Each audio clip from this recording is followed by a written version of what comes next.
We started 2026 hoping a new Fed chair would bring us lower mortgage rates and a smooth spring season. But instead, the unexpected geopolitical volatility in the Middle East threw a major wrench in the bond markets. Mortgage rates just hit an all-time high for the year, and buyers are feeling the squeeze. So if you're planning to buy or sell a home in Central Florida by the end of 2026, the national news headlines are not aligned with the real story of Orlando. Right now, we are witnessing a massive split. It's a clear K-shaped market where broad averages completely fall apart. The top-tier luxury and the entry-level homes are moving fast, while mid-range market is sitting.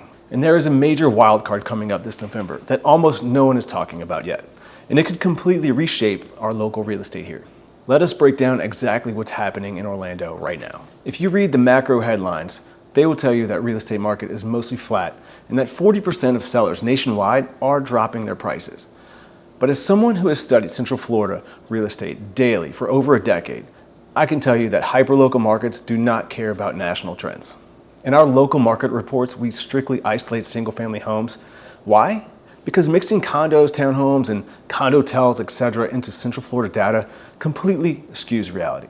Single-family homes make up 70 to 75% of all real estate sales for residential in Orlando, and separating them does not create an accurate snapshot of what really happens in Orlando. Overall, Central Florida single families median prices are holding steady at about $497,000, up 2.6% year over year, with a tight 3 months of inventory.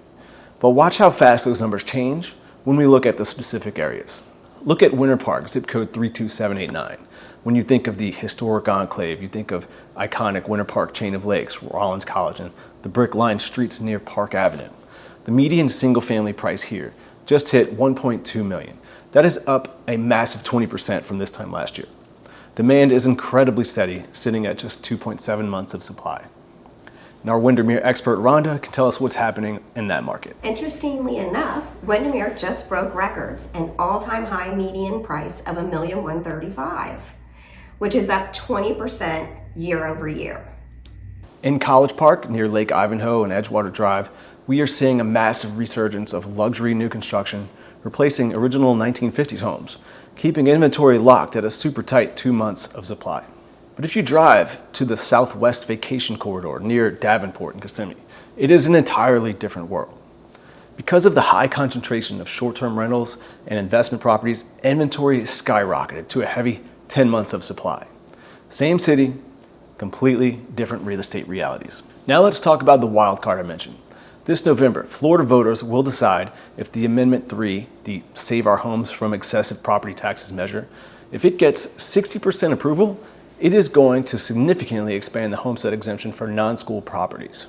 This means massive tax relief for primary residents, but it also creates a major incentive for people to buy and stay in residential strongholds like Winter Park, Windermere, and College Park. And if this passes, expect demand to increase for primary residential homes. So what's the takeaway? Expect mortgage rates to hover in the mid to high sixes range for the rest of 2026. Prices in Central Florida will likely stay mostly flat overall, but highly desirable, low inventory pockets are going to continue to command top dollar. If you enjoy graphs, charts, and reading more details, I just published the complete detailed submarket breakdown for our July market on my website. Head over to luxorlando.com or click the direct link in the description box below. If you want an evaluation of your own property, send us a message. We'll be happy to help. I'm Kris Kennedy with Compass in Orlando. Thank you for watching, and I'll see you on the next update.